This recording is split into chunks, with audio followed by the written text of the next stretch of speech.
అస్సలు అనుకోలేదు new year celebration ఇంత బాగా జరుగుతుంది. స్టేట్స్ లో ఉన్న మన తెలుగు వాళ్ళు ఉన్నారంటే పార్టీ తప్పకుండా జరగాల్సిందే. 3 గంటల నుంచి పార్టీ కోసం వంట చేయడం అయితే స్టార్ట్ చేస్తాము. పార్టీ అనగానే గుర్తొచ్చేది ఏంటి, దమ్ బిర్యానీ కదా. అంటే ముద్ద దిగదు మన తెలుగు వాళ్ళకి. అందరు ఫ్యామిలీస్ కలిసి వంటలు అయితే స్టార్ట్ చేస్తాము. మేము రెడీ చేసే రెసిపీస్ వచ్చి దమ్ బిర్యానీ, అలాగే నాటుకోడి కర్రీ అయితే చాలా బాగా వచ్చాయి. మేము బిర్యానీ ఎప్పుడు కూడా ఇంత ఎక్కువలో చేయలేదు కదా, కొంచెమైనా సరే మిస్టేక్ అవుతుంది అనుకుందాం కానీ సూపర్. అసలు బట్టలు కుట్టడం ఆపేసి ఇలా క్యాటరింగ్ చేస్తున్నాను. పెళ్లిళ్ళు ఫంక్షన్లు ఒప్పుకుంటూ పోతే బాగుండు అనిపిస్తుంది. మీ ఇంట్లో ఫంక్షన్ ఏమన్నా ఉంటే చెప్పండి, వచ్చి చేసి వంట అనుకున్నారు కనుక అదే భోజనం అయితే మా అన్ని అనమాట క్యాటరింగ్ హెడ్.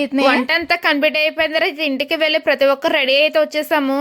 అప్పటికే చాలా లేట్ అయిపోయింది కాబట్టి డిన్నర్ అయితే కంప్లీట్ అయిపోయింది. కాసేపు అలా మాట్లాడుకునేసరికి మాకు 12 అయిపోయింది. ఈసారి అయితే కేక్ కటింగ్ స్టార్ట్ అయిపోయింది అనమాట. పిల్లల ఆనందం అయితే మామూలుగా లేదు. ఇక్కడ నేను కోస్తదంటూ నేను కోసం మొత్తం లాక్కుంటూనే ఉన్నారు. పిల్లలు లాక్కుంటూ కొట్టుకుంటూ కేక్ కటింగ్ అయితే కంప్లీట్ అయిపోయింది. అప్పటి వరకు క్లైమేట్ చాలా బాగుంది. కరెక్ట్ గా కేక్ కటింగ్ చేస్తున్నాం బతుకు వర్షం స్టార్ట్ అయిపోయింది. వీళ్ళకైతే వర్షంతో సంబంధమే లేదు. డీజే పట్టుకుని ఫుల్ డాన్స్ అనమాట. ఈ పార్టీ ఇంత బాగుంటుంది అసలు ఎక్స్పెక్ట్ చేయలేదు. న్యూ ఇయర్ పార్టీని ఎలా సెలబ్రేట్ చేసుకున్నారో కామెంట్ చేయడం అయితే అస్సలు మర్చిపోవద్దు.